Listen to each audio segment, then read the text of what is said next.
क्या हुआ अगर एक बाप अपनी बेटी को सिर्फ इसलिए घर से निकाल दे कि उसने अपने बाप की झूठी तारीफ नहीं की, और क्या ही हो अगर वही बाप बाद में उन्हीं बेटियों के हाथों जलील हो जिन पर उसने सब कुछ निछावर कर दिया था। अस्सलाम वालेकुम एवरीवन, आई होप आप सब खैरियत से होंगे। आज हम बात करेंगे विलियम शेक्सपियर की सबसे पावरफुल ट्रेजेडी किंग लियर के बारे में। ये एक ऐसे राजा की कहानी है जो आंखें होते हुए भी अंधा था, लेकिन जब उसकी आंखें खुलती हैं तब तक सब कुछ डिस्ट्रॉय हो चुका होता है, सब कुछ राख हो चुका होता है। और इस ट्रेजेडी की इम्पोर्टेंट बात यह है कि विलियम शेक्सपियर की 4 बड़ी ट्रेजेडीज़ में से किंग लियर को ही अल्टीमेट ट्रेजेडी क्यों कहा जाता है। तो पहले इस प्ले के इंट्रोडक्शन को देख लेते हैं, कुछ की फैक्ट्स को देखते हैं। फुल टाइटल है इस ट्रेजेडी का the tragedy of King Lear, और ये एक ट्रेजेडी है 1605 से 1606 के दरमियान में लिखी गई थी, और इसकी सेटिंग एंशिएंट ब्रिटेन के अंदर रखी गई। और ये ट्रेजेडी 5 एक्ट्स पे बेस्ड है और एक ड्रामेटिक स्ट्रक्चर है, also based on a parallel plot, यानी एक सब प्लॉट भी इस स्टोरी के अंदर मौजूद है। यानी मेन प्लॉट के साथ, मेन स्टोरी के साथ एक और स्टोरी भी चलती रहती है, दैट्स कॉल्ड द ग्लोस्टर्स सब प्लॉट। इसके मेन थीम्स में है blindness versus sight, chaos versus order, betrayal and nature. ठीक है, तो अभी हम इस वर्क के राइटर के बारे में डिस्कस कर लेते हैं। Bard of heaven William Shakespeare को इंग्लैंड का नेशनल पोइट कहा जाता है। ये पैदा हुए थे 23 अप्रैल 1564 में इंग्लैंड के अंदर, और इनकी डेथ हुई थी 23 अप्रैल 1616 में। इनके फादर का नेम था जॉन शेक्सपियर, जो कि एक बिजनेसमैन थे। Mother name was Mary Arden. William Shakespeare ने 18 साल की उम्र में एन हाथावे से शादी की थी, जिस शादी से उनके 3 बच्चे थे, सुसनाना, हेमनेट एंड जूडिथ। अगर प्रोफेशन की बात करें तो विलियम शेक्सपियर एक प्ले राइट थे, पोइट थे और एक्टर थे। इन्होंने टोटल 37 प्लेज लिखे और 154 सोनेट्स लिखी। विलियम शेक्सपियर के फेमस वर्क में कुछ ट्रेजेडीज आती हैं, जैसे Hamlet, Macbeth, Othello and King Lear. उसके अलावा कॉमेडीज़ हैं, As You Like It, Twelfth Night, Summer Night's Dream. उसके अलावा कुछ हिस्ट्रीज़ हैं, हेनरी 5 एंड रिचर्ड 3। ये कुछ इंपॉर्टेंट वर्क्स हैं विलियम शेक्सपियर के। हम इस प्ले की स्टोरी को स्टार्ट करने से पहले कुछ मेजर कैरेक्टर्स को देखेंगे ताकि आप स्टोरी को इजीली समझ पाओ। तो इस स्टोरी का मेजर कैरेक्टर है किंग लियर। अपनी किंगडम अपनी बेटियों में डिवाइड कर देता है, फ्लैटरी नेचर रखता है और स्टोरी के अंदर बहुत सारी सफरिंग फेस करता है। इसकी ईगो और इसकी जो रैशनेस है, ये सभी इसकी तबाही का बायस बनते हैं। उसके अलावा जो कैरेक्टर है that is Goneril's character. Goneril King Lear की बड़ी बेटी होती है, जो कि बहुत ही जालिम और लालची फितरत रखती है। स्टोरी के अंदर हिपोक्रेसी, ईवल और ग्रीड को रिप्रेजेंट करती है। उसके अलावा रीगन है, ये किंग लियर की दूसरी बेटी होती है, जो गॉनरोल जैसी नेचर रखती है और ब्रूटैलिटी को रिप्रेजेंट करती है। उसके अलावा जो इनकी बेटी है तीसरी, दैट इज़ कॉर्डिला। बहुत ही जेंटल लड़की है, अपने बाप से बहुत ज़्यादा प्यार करती है, उसके साथ बहुत ऑनेस्ट होती है। उसके अलावा इसको जब किंग लियर डिसोन कर देता है तो इसके बावजूद वो अपने बाप से प्यार करती रहती है और उसका ख्याल रखती है। उसके अलावा जो कैरेक्टर है that is earl of Gloucester. King Lear का नोबल साथी होता है, और स्टोरी के अंदर अर्ल ऑफ ग्लोस्टर की स्टोरी मेन प्लॉट के साथ पैरेलल चलती है। अर्ल ऑफ ग्लोस्टर की स्टोरी मेन प्लॉट को सपोर्ट करती है। ग्लोस्टर के 2 बेटे होते हैं, ठीक है, एडगर एंड एडमंड। एडगर जो होता है ये बहुत ही लॉयल होता है, ग्लोस्टर का लेजिटिमेट बेटा होता है, और अपने बाप के साथ कॉर्डिला की तरह बहुत ऑनेस्ट और काइंड होता है। और दूसरा बेटा जो है उसका नाम है एडमंड, जो कि ईवल और क्रूअल नेचर रखता है। एडमंड जो होता है ये ग्लोस्टर का इलेजिटिमेट सन होता है और अपने बाप को धोखा देता है ताकि वो पावर हासिल कर सके। उसके अलावा एक इम्पोर्टेंट कैरेक्टर है द फूल। ये किंग लियर का लॉयल साथी होता है, आप कह लो ये उसका सर्वेंट भी होता है। स्टोरी के अंदर विजडम को रिप्रेजेंट करता है। उसके अलावा कैंट का कैरेक्टर है, ये किंग लियर का लॉयल सर्वेंट होता है, अपने आप को डिस्गाइज करता है और किंग लियर के साथ बहुत ही ऑनेस्ट और फेथफुल होता है। प्रॉपर स्टोरी को स्टार्ट करते हैं। This story is the story of King Lear. तो स्टूडेंट्स इमेजिन करो कि एक बहुत ही पावरफुल ओल्ड किंग है, नेमली किंग लियर। उसकी एज काफ़ी ज़्यादा हो चुकी है और अब वो डिसाइड करता है कि अपनी किंगडम, अपनी जितनी भी दौलत है, वो सभी दौलत अपनी बेटियों में डिवाइड करेगा। क्योंकि उसकी सिर्फ 3 बेटियां होती हैं, उसका बेटा नहीं होता, तो वो कहता है कि मैं अपनी बेटियों में अपनी सारी किंगडम डिवाइड करूंगा और फिर मैं अपनी बेटियों के साथ रहूंगा। लेकिन वो एक कंडीशन रखता है, तो वो कंडीशन बहुत अजीब होती है। एक सेरेमनी अरेंज करता है और अपनी तीनों बेटियों को एड्रेस करके कहता है कि जो बेटी मुझसे सबसे ज़्यादा प्यार का इजहार करेगी, मैं सबसे ज़्यादा दौलत जो है वो उसी को दूंगा। और किंग लियर की इसी स्टेटमेंट के साथ ही ये ट्रेजेडी स्टार्ट हो जाती है।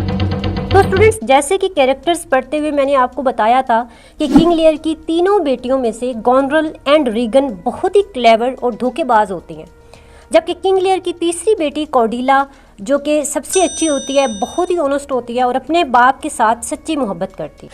तो स्टूडेंट्स, सबसे पहले आती है किंग लियर की बड़ी बेटी गोनरल।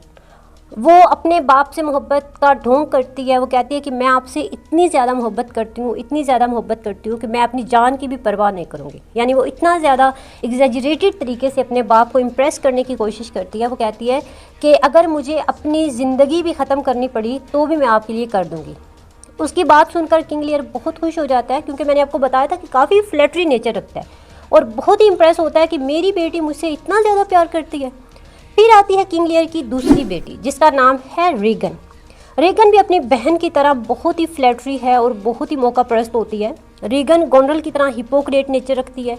गोनरल की तरह अपने बाप की झूठी तारीफ़ें करती है कि मैं आपसे अपनी बहन से भी ज़्यादा प्यार करती हूँ। देख लो कितना प्यार करती हैं ये दोनों बेटियाँ अपने बाप से। ये सुनकर तो किंग लियर उससे भी ज़्यादा इंप्रेस हो जाता है। वो कहता है कि वाह, मेरी दोनों बेटियाँ मुझसे इतना ज़्यादा प्यार करती हैं।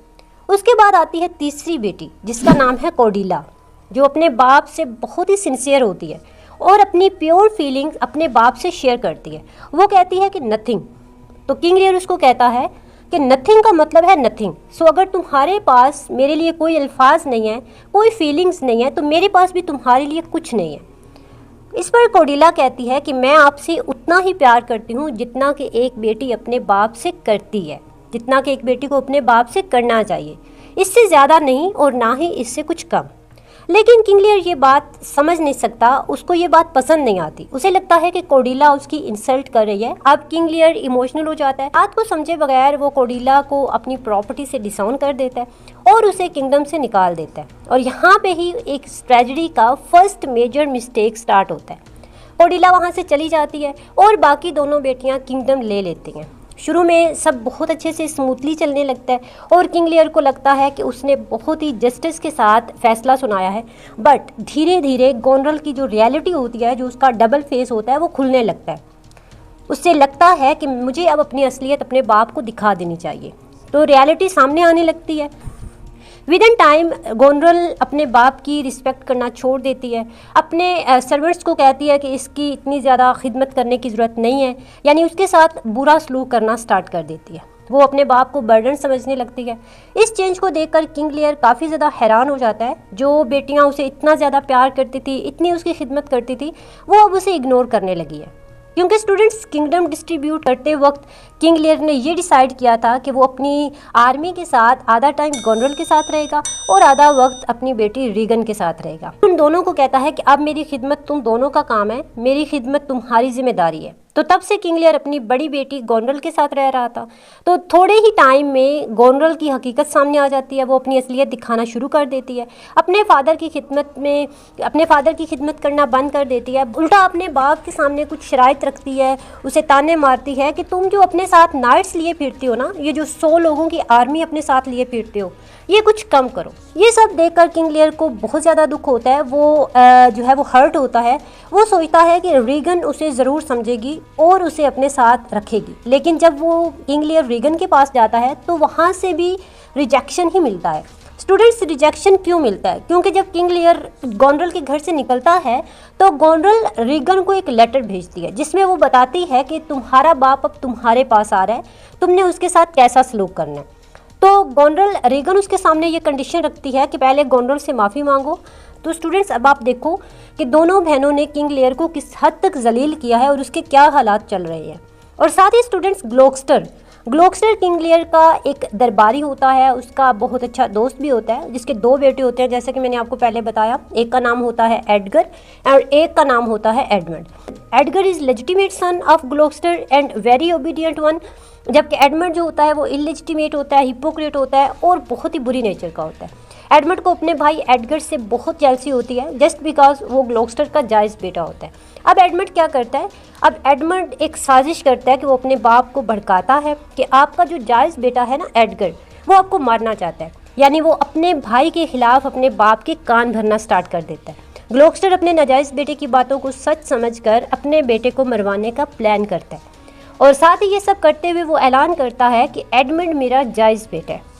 एडगर अपनी जान बचा के वहाँ से भाग जाता है और एक गांव की तरफ निकल जाता है और वहाँ पर अपना नाम चेंज करके रहने लगता है। स्टूडेंट्स, ये ग्लोस्टर और उसके बेटों की स्टोरी मेन स्टोरी यानी किंग लियर की स्टोरी के पैरेलल चलती रहती है। दूसरी तरफ किंग लियर अब बहुत ही गहरी सोचों में गुम होता है कि उसने क्या सोचा था और उसके साथ क्या हो रहा है। और किंगडम जो थी वो डिवाइड करते हुए उसकी बेटियां बहुत ही फर्माबरदार बन रही थी, उससे बहुत ज़्यादा प्यार कर रही थी। और वो जो किंग लियर का सर्वेंट था ना, केंट, जिसे किंग लियर ने भगा दिया था, वो जानता था कि किंग लियर की दोनों बेटियां उसके साथ धोखा करेंगी। तो वो अपना भेष बदल कर वापस आ जाता है, लेकिन किंग लियर उसे पहचानने से इनकार कर देता है। उसे नहीं पता चलता कि ये कौन है और वो उसे सर्वेंट समझकर अपने पास काम पे रख लेता है। ठीक है, अब जब किंग लियर दोनों बेटियों से धोखा खा चुका है, किंग लियर की बेटियां सिर्फ अपने ही बाप से नफरत नहीं करती थी, बल्कि रीगन्स हस्बैंड क्रोमवेल, रीगन एंड गोनरल, ये तीनों मिलके ग्लोस्टर का महल भी बर्बाद करवाते हैं, उसको बंद करवा देते हैं, क्योंकि उन्हें शक होता है कि जब वो किंग लियर को घर से निकालेंगे तो किंग लियर सीधा ग्लोस्टर के पास जाएगा। ठीक है, तो वो नहीं चाहते हैं कि किंग लियर जो है उसको किसी किस्म की सेफ्टी मिले, तो उसको घर से निकालने के बाद उससे ग्लोस्टर का सहारा भी छीन लेती हैं। वो चाहती हैं कि उनका बाप सड़कों पे धक्के खाए भटकता रहे। तो स्टूडेंट्स, किंग लियर का जो सर्वेंट होता है ना, केंट, वो अपना भेष बदल कर जब आता है तो उसे एक जगह बंद कर दिया जाता है, क्योंकि उनको लगता है कि अगर ग्लोस्टर का सहारा ना मिला तो ये सर्वेंट जो है ना, ये ज़रूर किंग लियर की हेल्प करेगा। केंट क्या करता है, केंट वहाँ से जैसे तैसे निकलने की कोशिश करता है और किंग को ढूंढना स्टार्ट कर देता है। तो तभी उसे किंग लियर और फूल दोनों एक जगह पर नजर आते हैं। स्टूडेंट, सोचो ज़रा, वो किंग जो कभी इतना ज़्यादा पावरफुल था अब इतना ही हेल्पलेस हो चुका है। जब केंट जो है वो किंग लियर को ढूंढता है तो वो तूफानी रात में बारिश में चल रहा होता है। वो चीखता है, चिल्लाता है और अपनी किस्मत के ऊपर मातम करता है। वो कहता है, blow winds and crack your cheeks. ये सिर्फ वेदर नहीं था, बल्कि उसके अंदर एक तूफान चल रहा था। उसका भरम, उसका ईगो सब टूट चुका था। यहाँ ही वो मैडनेस की तरफ चला जाता है। अब ग्लोस्टर किंग लियर की हेल्प करने लगता है। तो अब जैसा कि मैंने आपको बताया ना कि किंग लियर की दोनों बेटियां नहीं चाहती कि वो जो है ग्लोस्टर किंग लियर की हेल्प करे। तो जैसे ही ग्लोस्टर उसकी हेल्प करने की कोशिश करता है तो उसकी आंखें निकाल दी जाती हैं, उसे ब्लाइंड कर दिया जाता है। कितना ही ब्रूटल मोमेंट है स्टूडेंट्स। जैसे ब्लाइंड होने के बाद ग्लोस्टर को सच नज़र आना स्टार्ट हो जाता है कि एडगर जो था वो सच्चा था, इनोसेंट था। अब एडगर, जिसने केंट की तरह अपना भेष बदल लिया था, वो अपने बाप की हेल्प करता है बिना अपनी आइडेंटिटी बताए। वो बिना बताए कि मैं उसका बेटा हूँ, वो बाप की हिफाजत करने लगता है। अब वापस किंग लियर की तरफ आते हैं। किंग लियर अब मुकम्मल तौर पे टूट चुका है और धीरे धीरे उसे भी क्लैरिटी मिलना स्टार्ट हो जाती है। उसे एहसास होने लगता है कि उसने कितनी बड़ी गलती की है, कोर्डेलिया की बात ना मानकर, कोर्डेलिया की बात ना समझकर। उसी टाइम कोर्डेलिया वापस आ जाती है, वो अपने बाप को माफ़ कर देती है। किंग लियर बहुत रोता है और कहता है कि I am a very foolish fond old man. यहाँ से आपको लग रहा होगा कि स्टोरी की हैप्पी एंडिंग हो रही है, बट नो, ट्रेजेडी अभी बाकी है। ग्लोस्टर का इलेजिटिमेट सन जो होता है एडमंड, वो पावर के लिए सब कुछ कर रहा होता है। वो अब ये ट्विस्ट होता है स्टोरी के अंदर कि गोनरल और रीगन दोनों एडमंड को पसंद करने लगते हैं, क्योंकि वो थोड़ा गुड लुकिंग होता है। तो तरफ एडमंड जो होता है वो सीक्रेटली प्लानिंग कर रहा होता है। वहाँ पर एक वार होती है। किंग लियर और कोर्डेलिया जो है उसको, उन दोनों को कैप्चर कर लिया जाता है और उन्हें जेल में डाल दिया जाता है। अब जुल्म की इंतहा ये होती है कि एडमंड ऑर्डर देता है कि कोर्डेलिया को मार लिया जाए, बट कुछ टाइम बाद वो ऑर्डर कैंसिल कर देता है। लेकिन उसके ऑर्डर कैंसिल करने से पहले ही कोर्डेलिया को मार दिया जाता है। कोर्डेलिया मर जाती है। किंग लियर पागलों की तरह अपनी बेटी को देखता है और वो कहता है, look on her, look her lips. यानी ये लम्हा किंग लियर के लिए बहुत ही दुखी होता है। किंग लियर भी इसी दुख में मर जाता है। दूसरी तरफ गोनरल जो होती है वो जेलसी में रीगन को जहर देती है और फिर खुद भी मर जाती है। एडमंड की भी डेथ हो जाती है। एंड में सिर्फ एडगर बचता है। कहता है कि जो हमने देखा है ना, वो फ्यूचर जनरेशन्स को याद रहना चाहिए। एक किंग के पास सब कुछ था, एंड में उसके पास कुछ भी नहीं बचा, सिर्फ उसके पास रिग्रेट बचता है। ये स्टोरी यहाँ पर सिंपली एंड नहीं होती। ये स्टोरी एक वार्निंग की तरह है। अगर तुम ईगो में आकर सच को इग्नोर कर देते हो तो तुम अपनी ही ज़िंदगी को डिस्ट्रॉय कर सकते हो। और कभी कभी जब तुम्हें सच समझ आता है तो तब तक बहुत देर हो चुकी होती है। तो स्टूडेंट्स, ये स्टोरी थी किंग लियर की। एक बहुत बड़ी ट्रेजेडी है। विलियम शेक्सपियर की सभी ट्रेजेडीज़ में से इसको अल्टीमेट ट्रेजेडी कहा जाता है। आई होप आपको बहुत अच्छे से स्टोरी समझ आई होगी। वीडियो अच्छी लगी हो तो वीडियो को लाइक कर दो, फ्रेंड्स के साथ शेयर कर दो और चैनल को भी लाजमी सब्सक्राइब करना। अपना रखना ख्याल। अल्लाह हाफिज़।